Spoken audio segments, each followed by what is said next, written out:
at Mr. Midnight Movies and Jewish Producers Inflammatory Talk. It's quite a concept. How did you derive this title? It comes from another title. It came from the title of the racial industrial complex, but I think it's really the civil rights industrial complex. And folks, if you're joining me, well, if you're hearing a little bit lateness, I had to start. I messed up. I put the kibosh on our Spreaker show, but I'm back on. We will be. Okay. I will be editing it a little bit, but I first heard it. Yeah, we could use some editing. It was actually a gentleman who was in the military, who had basically who had problems with one gentleman in particular, but he called it the racial industrial complex. I think it really is more the civil rights industrial complex.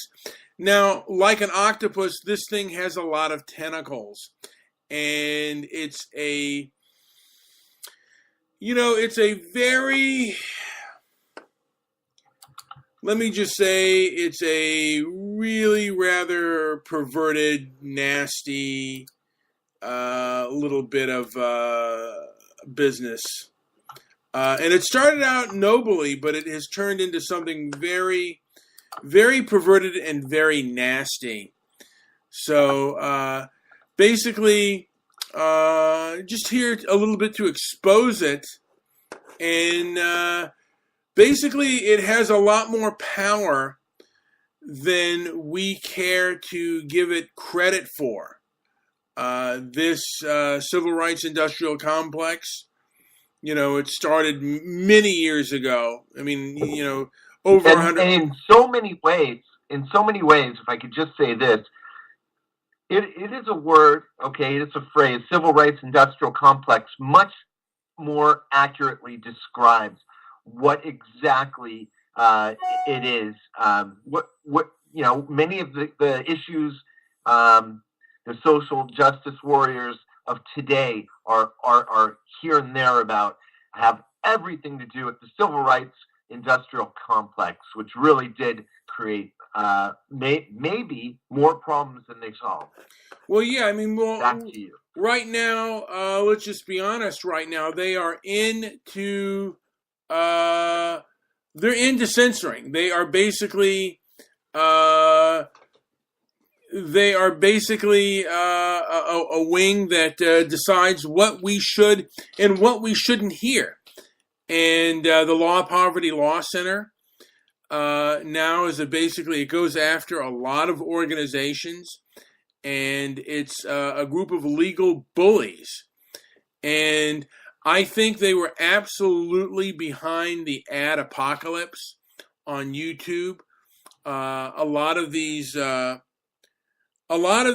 Fortune 500 companies have diversity programs, and they are really, really instrumental in,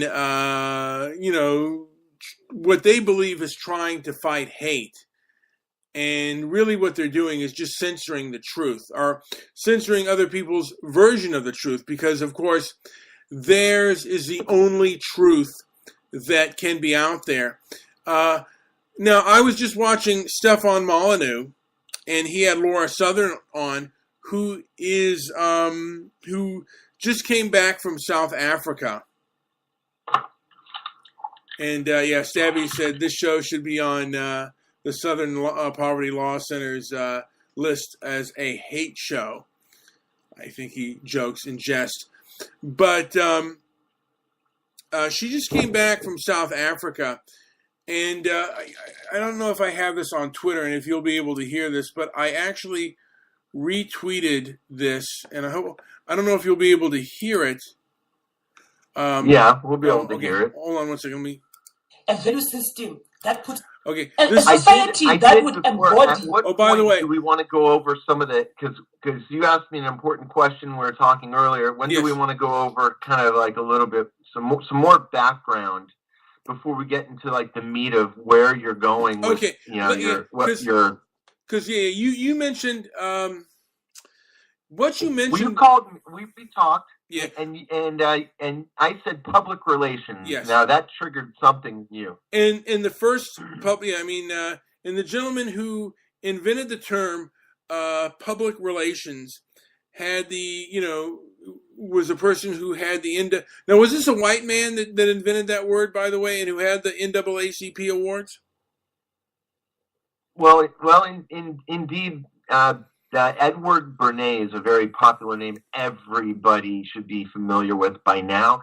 And if you're not familiar with Edward Bernays, I suggest you go out and read about him and do some research into him and see exactly where all of his tentacles stretched.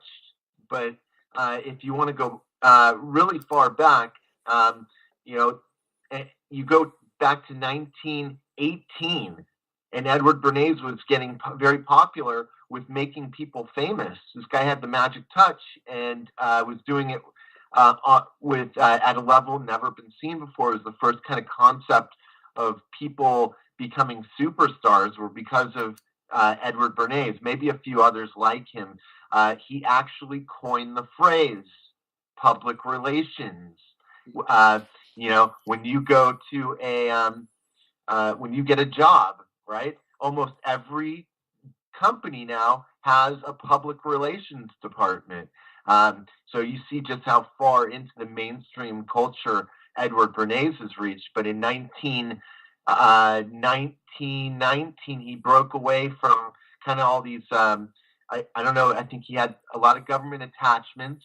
By the way, interestingly enough, this is fact, Edward Bernays is the nephew, I don't know if you know this or not, he's nephew to Sigmund Freud. Yeah, okay? I was just reading that. Oh, okay, you did. Wow. Okay, not a lot of people know the connection there. Now, his uncle spoke Austrian, so I guess we can assume that Edward Bernays' first language was probably Austrian. So go figure. I'm not sure if he's Jewish or not, but I'm pretty sure he is. But there you go. So around 1919, he broke away from his studies and all that other stuff, started his own firm, his own agency, and then in 1920 was host to the very first NAACP convention in Atlanta, Georgia, I think it was.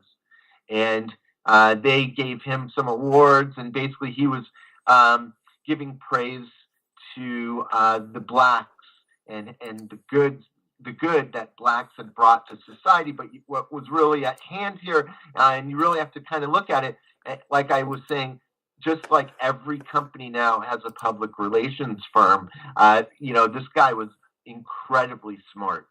And this guy wasn't playing for just, to feed his family. This guy had a long-term game plan in mind. And that was probably in conjunction with some forms of government, higher-ups, politicians, who knows what.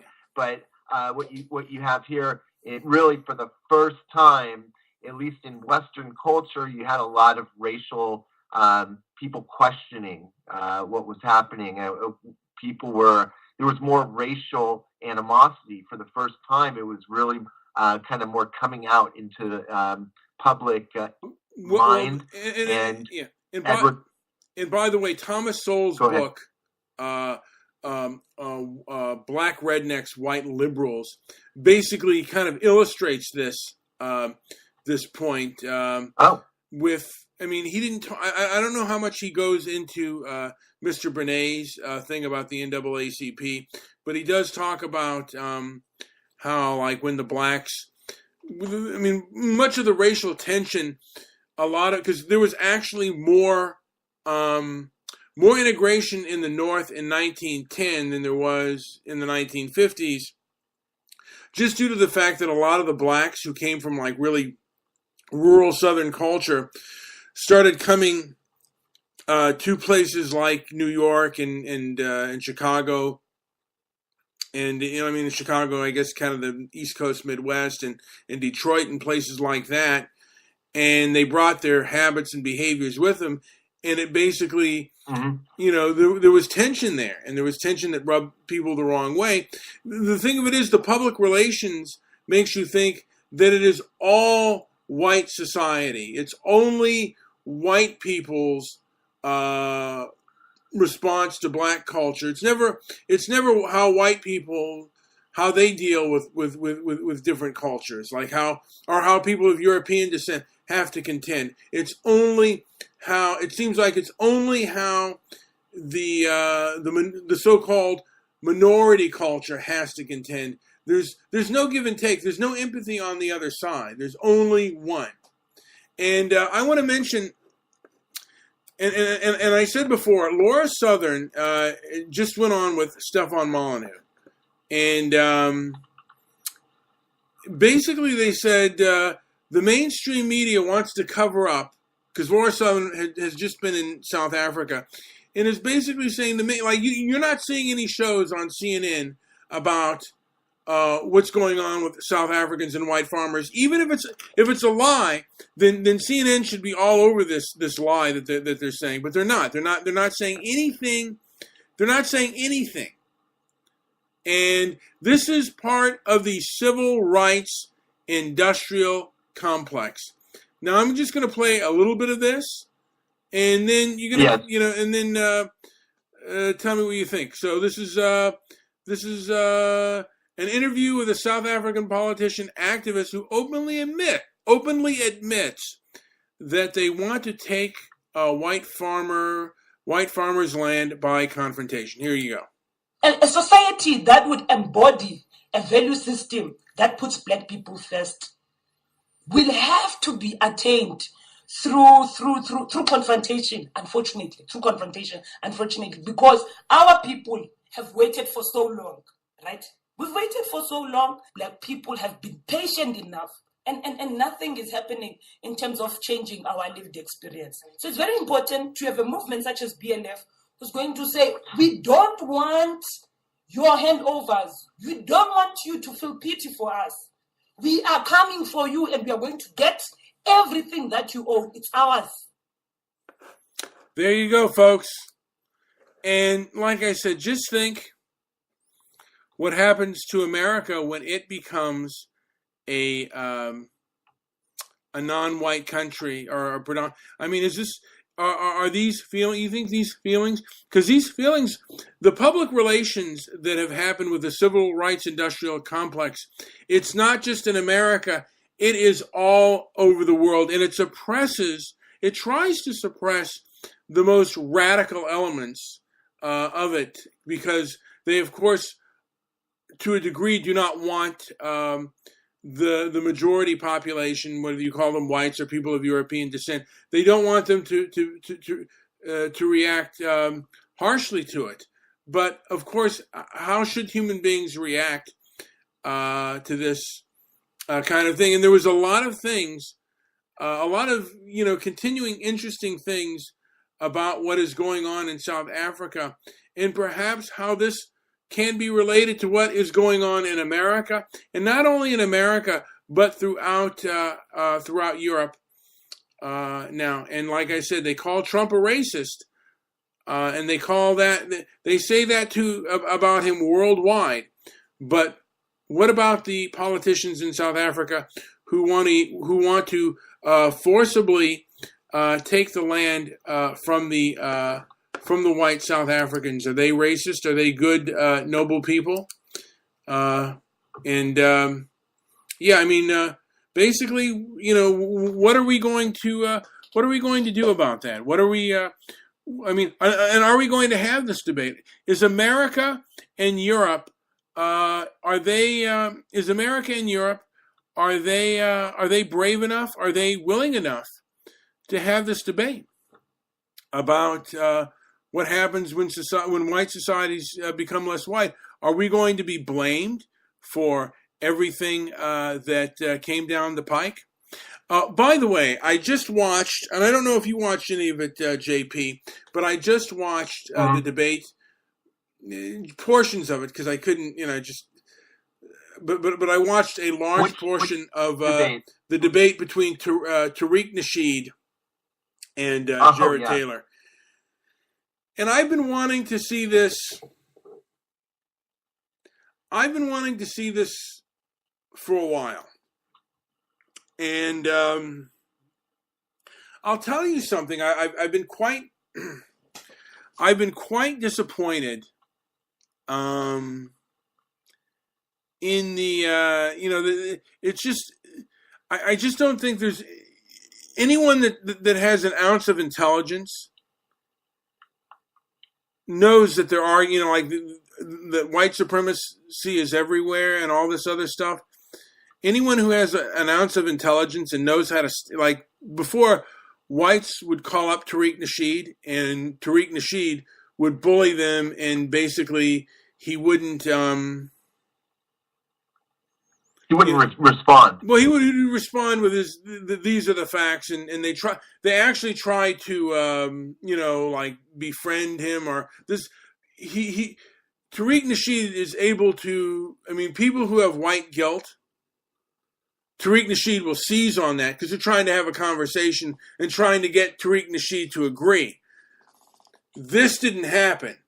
Basically, Jared Taylor basically said, continued to ask questions, and said basically if society was a white supremacist society, why is Asia? Why are countries in Asia thriving so much? And Tariq Nasheed, I mean, his answers were it just wasn't logical. I mean, he basically, that's just too bad. Yeah. Yeah. I mean, and everything's the fault of white conspiracy, and he's part of the tentacles of the civil rights industrial complex. He's one of the more radical wings of it. Although the more power it gains, the more acceptable the radical elements have become. I mean, CNN, they're crying and boohooing all of the time. And it's always about the same thing, white racism. Nothing about, like I said, nothing about South Africa, nothing about the rapes that are going on or that went on in Europe. And like I said, this is all part of the civil rights industrial complex. It is. Yeah, I don't think you can say that term enough because it applies to all of these concepts that are all tied within this strange construct, if you want to believe it's a construct at all.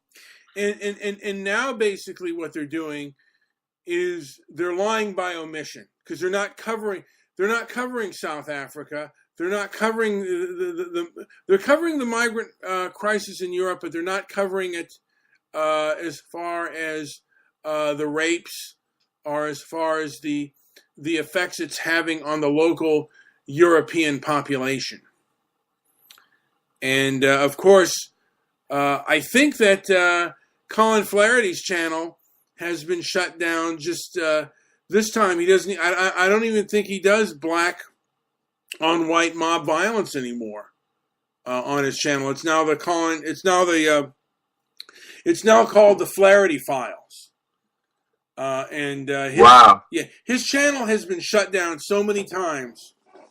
It's unbelievable. And it's really, like I said, this is really the result of the civil rights industrial complex. And in my opinion, it's become a great censorship. It used to want to put out propaganda. Now it puts out propaganda and censors anything that goes against that propaganda. It censors it.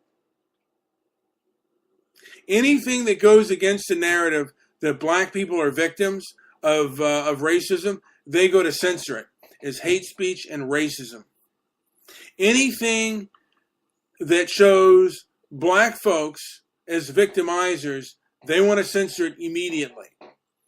And That's what the mainstream media basically lies by omission, and then coupled with corporate America, along with the government, they basically shut down any dissent. It's really devious how the tentacles of this perverted, industrialized civil rights movement has gotten. It just seems that it's completely out of control, and I think it needs to be, at least needs to be questioned. I mean, that's what our country's all about. It's always questioned ideas. It's always, it's always been able.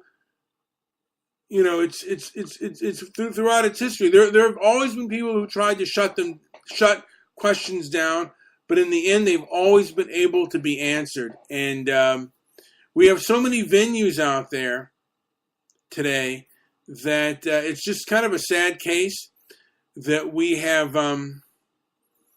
censored so much out there. We particularly have gone hard on YouTube, because YouTube seemed to be another voice out there for the voiceless, and they've even begun to attack that. And this is, like I said, the long tentacles of this civil rights industrial complex, which has, I don't know how many tentacles it has, but it has quite a few.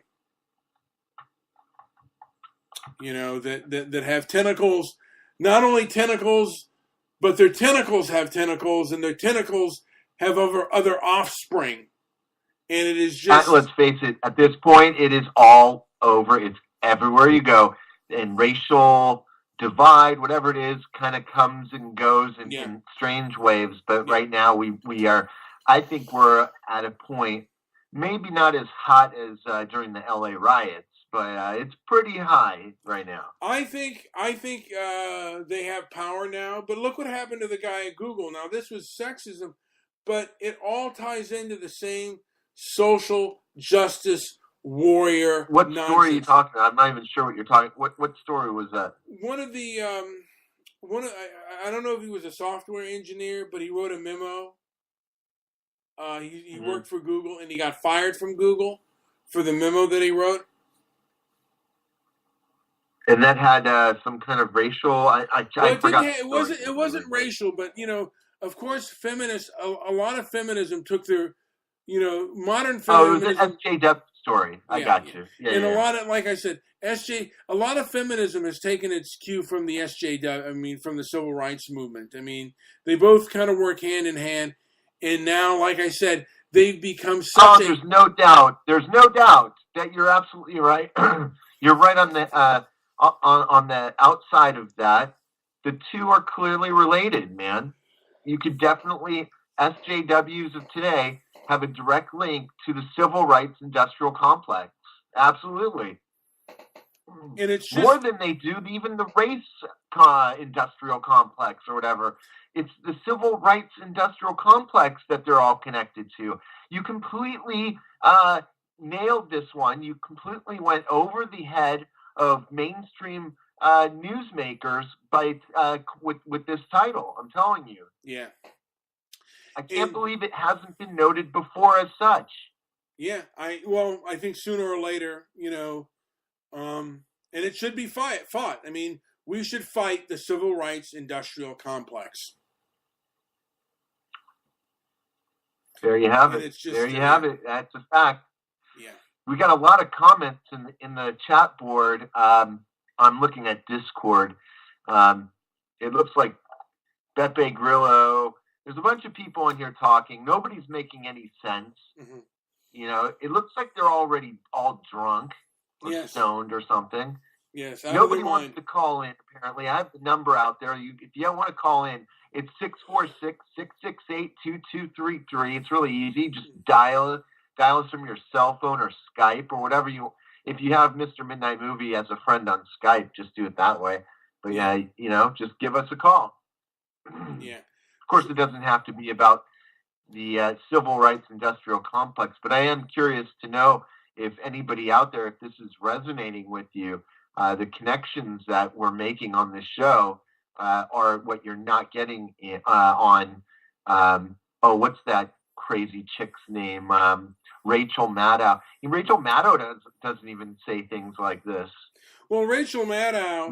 No wonder to me, though. Yeah, no. Well, Rachel Maddow is, of course, she's of course a and even Fox News, because Rachel Maddow is from the far left, and even Fox News. Would you agree with me that she's one of the most presidential people that in the media today out there? Like, does she not seem like somebody that's been bred presidential? I doubt that. I mean, she'd be the first lesbian. She'd be the first lesbian. I mean, yeah. And Oprah Winfrey. I mean, all they have to, with Oprah Winfrey, all they have to do is play clips of her endorsing Susie Orman in her debit card trick. She'll be finished. I mean, I can't imagine anybody and say, you want this woman running you want a woman who supported Susie Orman running the economy? Are you out of your mind?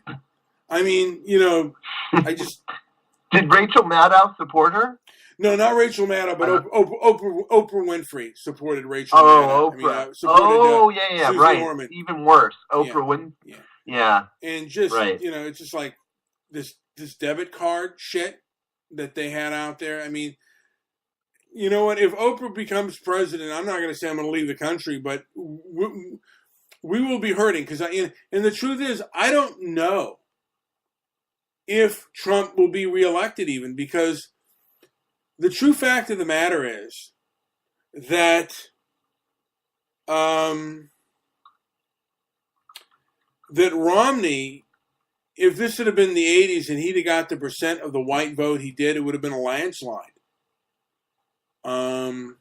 But because of minority voting, because there are more minorities now and they're supporting whomever, it's become very apparent that when this country becomes non-white, vendettas, you're going to see. I don't know why you're not going to, or why you wouldn't see much of the same things that is happening in South Africa happening in the United States, just with the amount of racial animosity out there.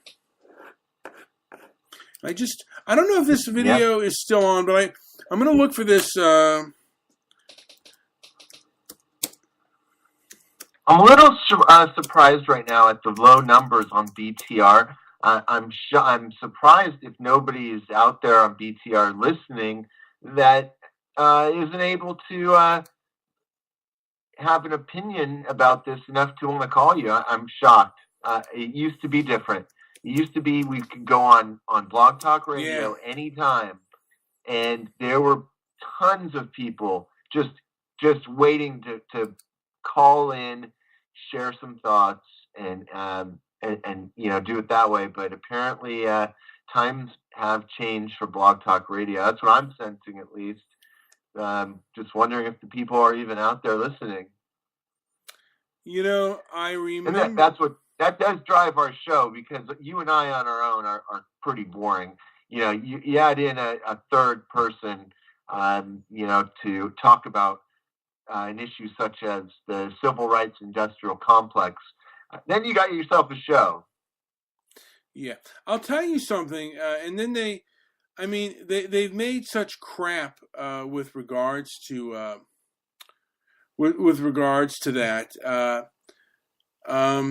And I just wanted to, and by the way, there were for years, MTV did a lot of their social justice crap, and they never got called on it. Now, since YouTube, they've been able to really get called out for their shit. And like I said, unfortunately, some of the fun may be taken away because, like I said, they did the YouTube apocalypse, and I'm just taking a look here at some of the. Did you find that video you were looking for? No, I didn't. You were just looking for. Huh? And let me take a look here. Let me see here. I'm just going to MTV PSA Scoregia. in the 90s. Oops. Let me just see here.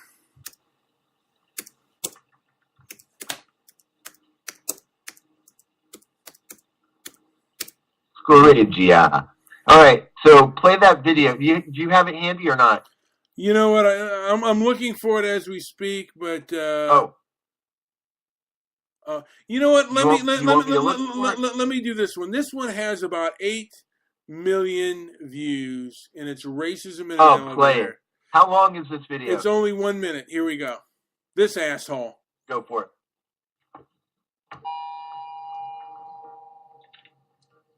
This is a man in a suit, black man in a suit.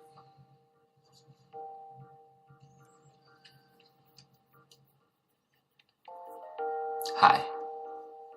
Every 45 seconds, a black man enters an elevator, and some stupid white bitch clutches her purse for her dear life. Now, you might not think we notice, but we do. And while you think you're protecting yourself, in actuality, you're provoking a savage attack. The small step to the side, your subtle death grip on your belongings. It makes me want to snatch that fucking purse out of your hands and beat your racist ass to the ground. However, I'm not going to do that. But I'll tell you what I will do.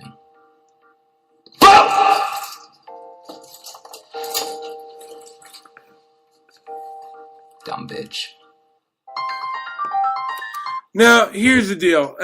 All the comments were...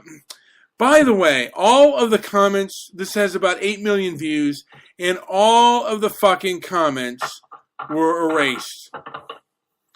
And I'm going to take a look at this. Were erased? Yeah, he disabled all the comments, because you know what? The guy can't can't fucking handle it. So let's take a look at these jag-offs here. Mr. Midnight Movie and I can handle all the comments, so let them fly. Let them rip, please. Let them rip. Friends on an airplane. Black people be like, yeah. Let me see right now. Yeah. Now it's been 2 years since they were on the air, and I think the hate kind of got to them, or the viewers who called them all out on their bullshit kind of got to them, and I think they couldn't handle shit.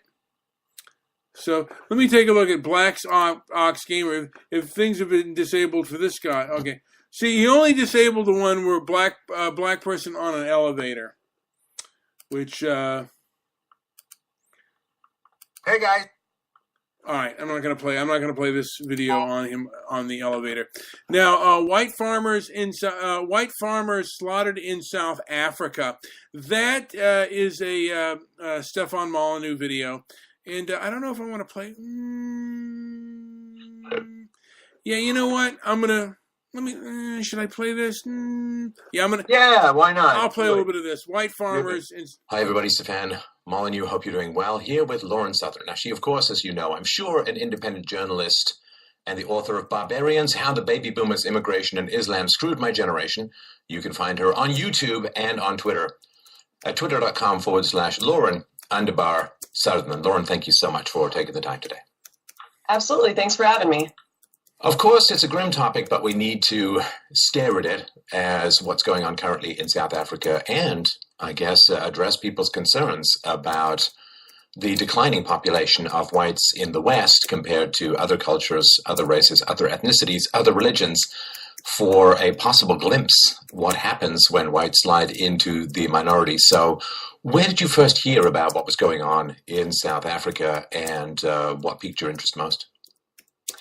It was probably about a year ago. I started kind of hearing whispers online, nothing in the mainstream media, nothing on the news. It was just kind of tweets here and there, people saying, Lauren, you got to check this out. You got to check this out. Murder here, massacre here. And I just little whispers of a growing problem in South Africa. And I decided to contact someone you actually have had on your show before, Simon Roche, the head of a group called Sightlanders, who are the largest non-military defense force in the world, I believe. And I planned to go 9 months ago to South Africa, but something came up and I wasn't able to.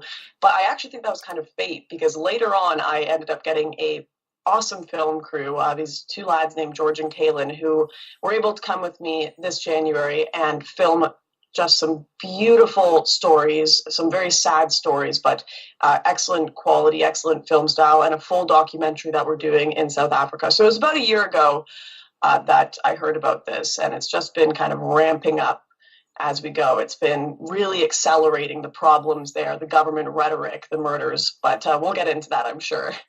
Yeah, I mean, it's a very different and sort of heartbreaking thing for me to see. I was there in 1972 when I was 6, and I was then again there in 1982 when I was 16.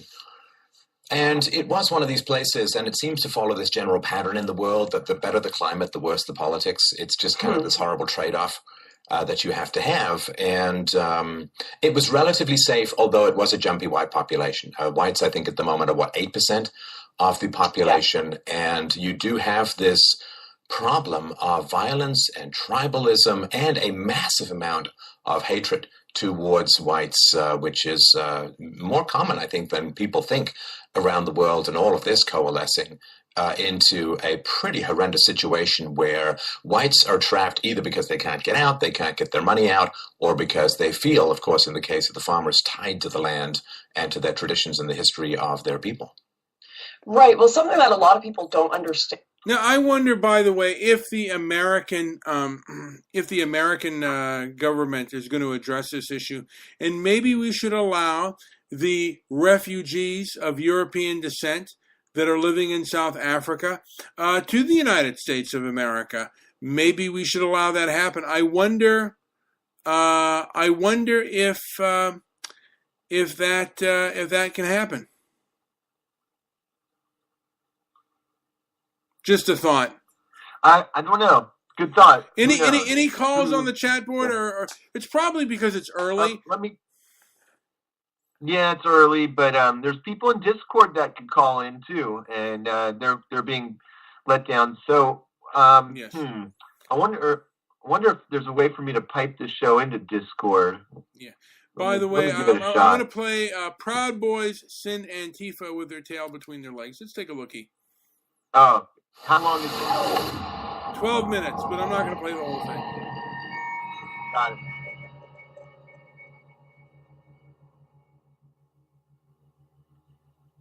Bodies. You're trying to control people's bodies. All I'll say is... Did you need help reading these?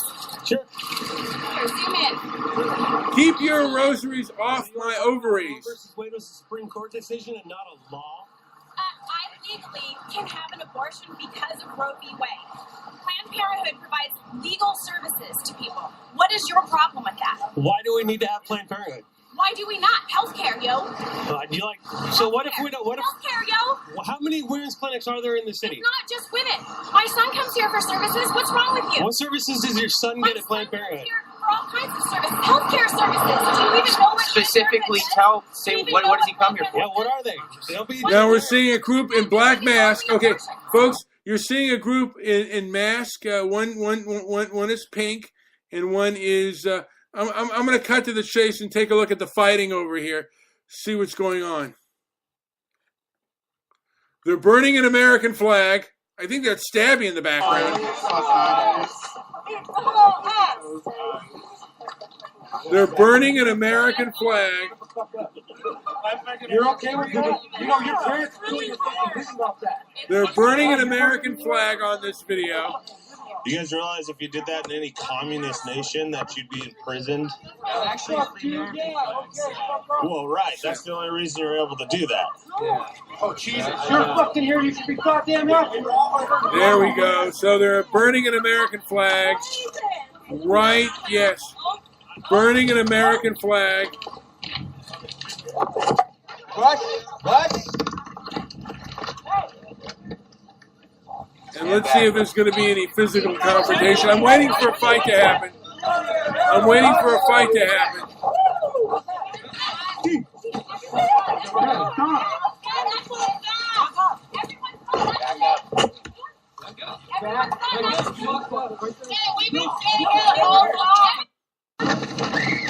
yeah, they're kicking ass now.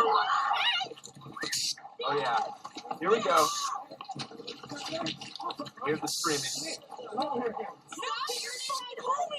I'm trying. If you would get the fuck out of the way. Hey, hold it. Pepper spray, great pepper spray. I love it. JP, I'm gonna share this video with you. Begin slow, but it's oh wait, you're not in. I'm gonna put this put this video in the chat room here. Where the fuck is here's my DJ console. And only BTR is shit. You know what? You're probably right. My $40 was not well spent on this crap. Wait, fuck. I don't think so. I don't think it is. And you know what? Our membership just canceled on Spreaker as well, I think. Are you getting free show? Not free, but are you getting full shows on Spreaker? I think I am. I don't know. I got 40 minutes left. Oh wait, no wait. Oh wow. I don't know how that. I don't know what it's billing to unless maybe you put your card in there to them. I hope they're not billing me. I don't want to be paying for it. But by the way, I just had a bunch of our websites go through. I had to pay for all of those again. Yeah, yeah. Oh yeah. So this I put this something with quick. By the way, I put this video in. It's a great video of an attack. It is an attack of Antifa, and it's really great. When was this done, by the way? This was February 9th. I'm going to play the rest of this because I really enjoy watching people. Yeah. Oh yeah. Play more. Are you guys alright? Are you guys okay? What's up? You guys getting what? I'll hold the other side if you want me to. You can hold it. You probably got to add a little narration Well, because yeah, we don't know what's going on, but it sounds pretty good. There was a fight. Push. Push. Stand back.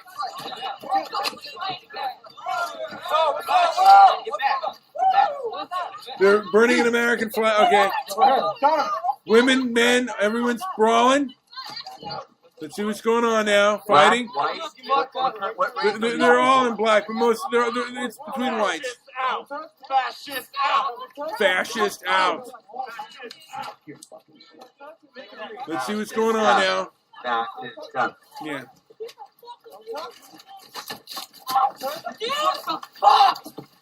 Oh yeah, the brawl's starting now. You better get the fuck back. What's up, bro? You want some of my girl shit, you fucking faggot?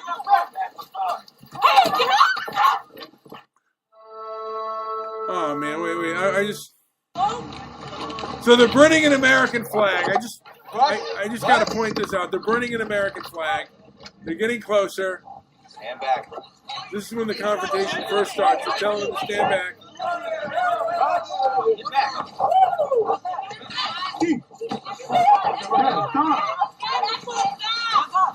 All right. Courageous. Yes, this is great. Some brawling.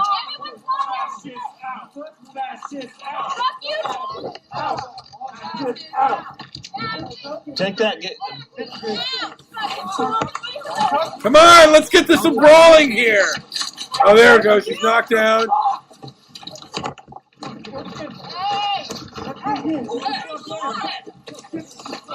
Ooh, he knocked one down.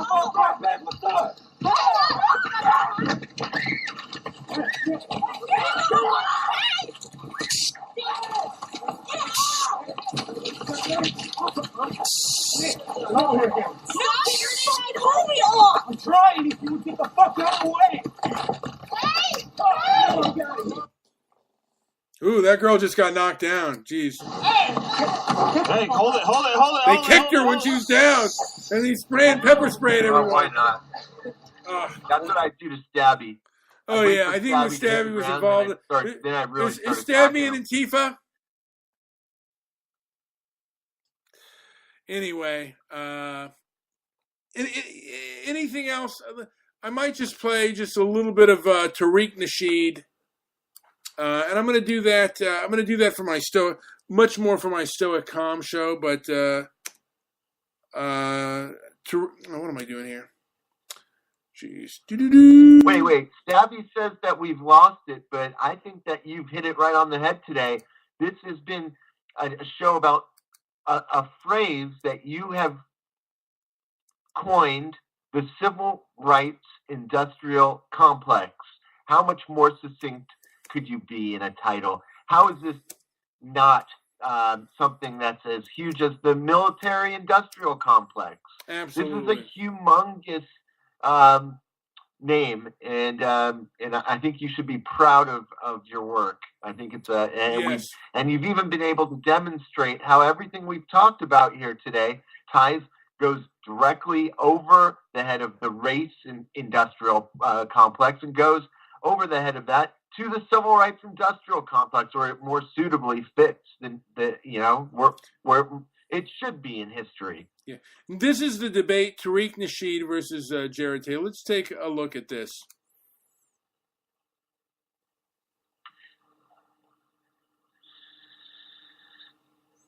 Jesus, it's taking a long time to fucking load. We're going to do a little Q&A at the end, and if things get out of hand, we're trying to keep this civil. I will intervene. Website now, and we actually have a new... Go ahead and respond, Jared. Well, I'm fascinated to hear that white supremacy dominates the world. I suppose that white supremacy dominates Japan and Korea, China, all of these countries that are being extremely successful and are better than white countries in export balances, in the kinds of standard of living that they're achieving. Seems to me it's a pretty ineffective white supremacy if it's permitting these non-white countries to advance faster than white countries are. At the same time, in the United States, it seems to me that if it is a white supremacist country, it's one in which it is organized strictly for the benefit of whites so that they can dominate and rule over people of other races. I would assume that that's what's meant by white supremacy. Under those circumstances, it seems to me quite contradictory that we have an immigration policy that is reducing whites to a minority. It's difficult to me to understand why whites, if they really want to dominate, they are prepared to reduce themselves to a minority in which they have less influence, less power, less ability to make the country reflect their own character. Also, in a white supremacist society, presumably whites would be on top in all fields. Why is it that Asians have a higher per capita income, much more likely to get into an elite school? Why do even Hispanics, for example? Stabby, can you respond to that? Please. Please. Stabby, can you respond? And he says, you and JP, okay. As coming from a minority group yourself, you're a piece of crap. All you idiots talk about is the Jewish menace.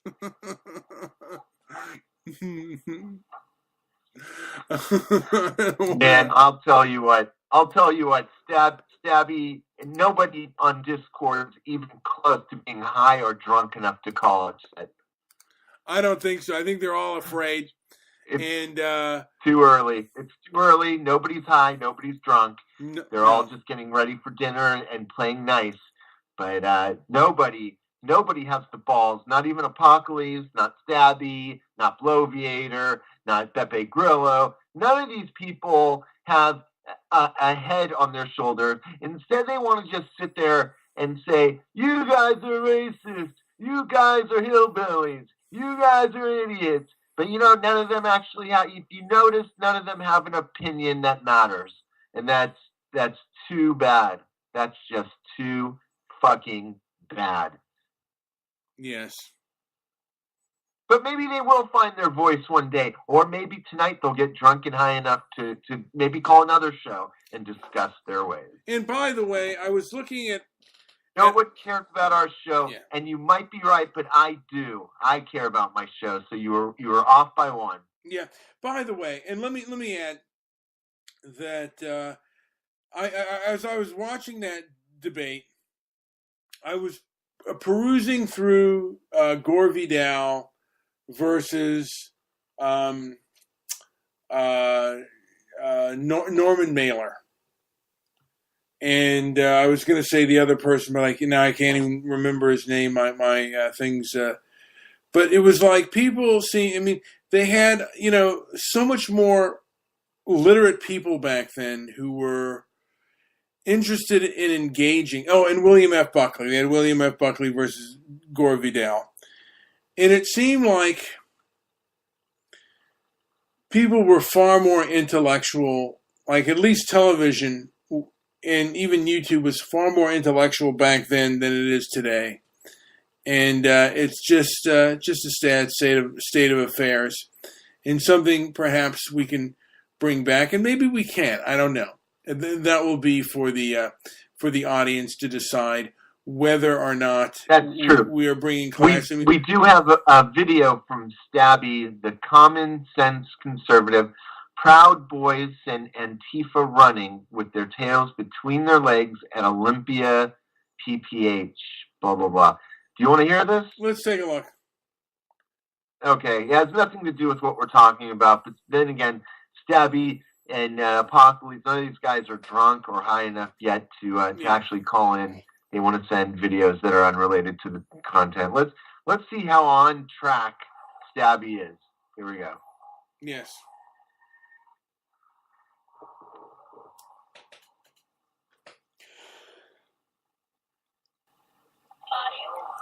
Trying to control people's bodies. Do you need help reading me? Sure. Here, come in. So you want to talk about how Roe versus Wade was a Supreme Court decision and not a law? Oh, that's a video I showed you. That was my video. Say what? That's my video. Oh. There we go. Yes. Nice. And guess who finally joined us after about 20 years? Who's that?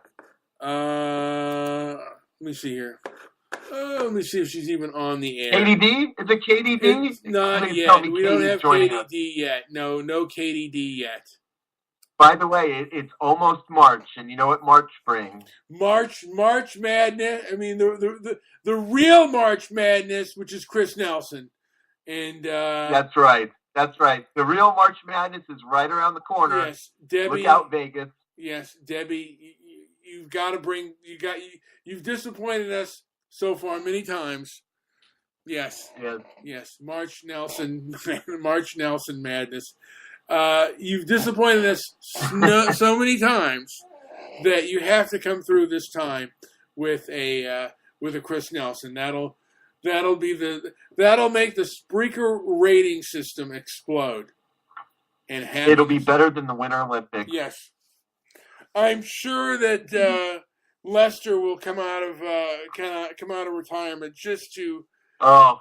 Yeah. I cannot wait for the reunion. Maybe we can set up a reunion with Lester and our good pal who's locked in lockdown at some rehab center in Miami Beach. Yes. The great Chris Nelson. Yes. He returns after 6 long months.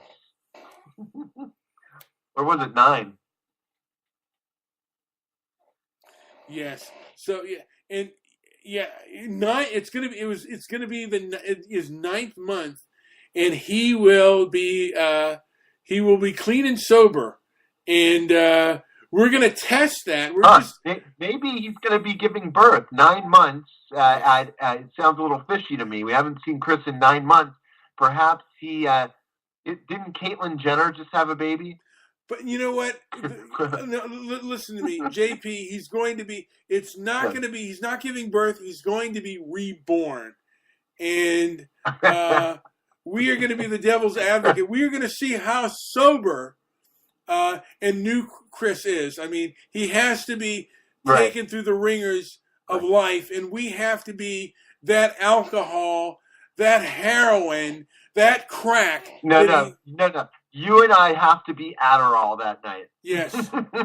We are going to be his Adderall. Yes, because we're going to tempt him like the devil. I mean, it's out of love, but we are going to tempt this man with all forms of things. Because look, he's going to be facing the world of Miami, which is all filled with parties and drinking. And you know what? We've got to be his Satan. What? We've got to be his Satan, because the church doors are going to open, but you know what? He's got to leave the church. He can't sleep overnight at church. He's got to come out, and it's safer. This will be like his first of many 12 steps to full sobriety in the outside world. And it will simply be amazing. We are wondering if he's going to do a show on his sobriety and how well he will do it. But it will be a glorious day out there. Now, by the way, Francesca Ramsey has not yet to do a video. And you know what I do to everyone? All these liberals and even the conservatives, I email them about South Africa. How do they feel about it? And I don't get one response. Not one response. Not one response. It's unbelievable. I think people are afraid to tackle that episode. So, hey guys, I do recommend that you listen to Stefan Molyneux about what's going on in South Africa. It's really kind of nasty, and it's kind of backstabby in a way. Not to bring up Stabby McHugs, but it's kind of it kind of lets you see that no good deed goes unpunished, and be very. That is so true, man. Yeah, be very careful of radicals. They're not bringing any good, and if you appease them, the more you appease radicals, the more they see that they handle it like a shark where there's blood in the water. They're going to come after you. Never appease these kind of radicals. It's one of the biggest mistakes you can do. And with that being said, anything else to add, JP? Yeah, one last opportunity here for phone calls. I don't think it's going to happen. Nobody's drunk. Nobody's high. Nobody wants to call in yet. So it's okay, though. We've got a good hour here of free content that you're not going to get anywhere else. This is definitely the best radio show on the internet. You're right on Inflammatory talk. Yes, I don't. Tonight we're talking civil rights industrial complex, and Mr. Midnight Movie has connected dots to so many. It's got tentacles, like a giant octopus with tentacles everywhere in society today, just like Edward Bernays, the man who created the word public relations. And you take a look now, right? That was in 1918 when he created, or 1919 when he created the term at all. Nobody, it hadn't been used at all at that point. Now, public relations. What company can you walk through the doors and not see a public relations department? If it's a big enough operation, you better be damn sure. So just like some construct like that, we see the civil rights industrial complex has had its tentacles everywhere, across everywhere. The United States. Hey, by the way, we do have a caller. Do you want to take the caller? We'll take the caller if someone is there. Yes. Yeah. Let's see what's going on. And there you are, caller. Yes, who's there? Who's calling? Who's calling in? Where are you from? What's going on? Put down the microphone. Find the special vibrator and let the artistic light pick as you deserve. Well, we're not being ignored by the trolls. I wonder what troll that is. But I had a feeling that was going to be the case. It's always.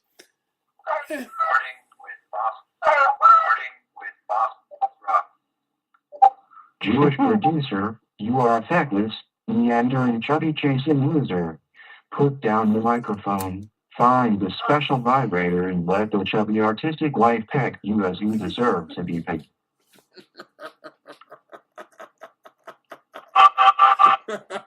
All right, turn him off. Don't do it! Don't do it! Don't stop that link, you're going to get surprised! Maybe the wheels have fallen off. Up until that point, we had a pretty good show. So one and done. At least we got our call. That's what we wanted. One phone call at least, and we got it. Yes, yeah. All right, folks. We're out of here. Adios. Well, folks, this is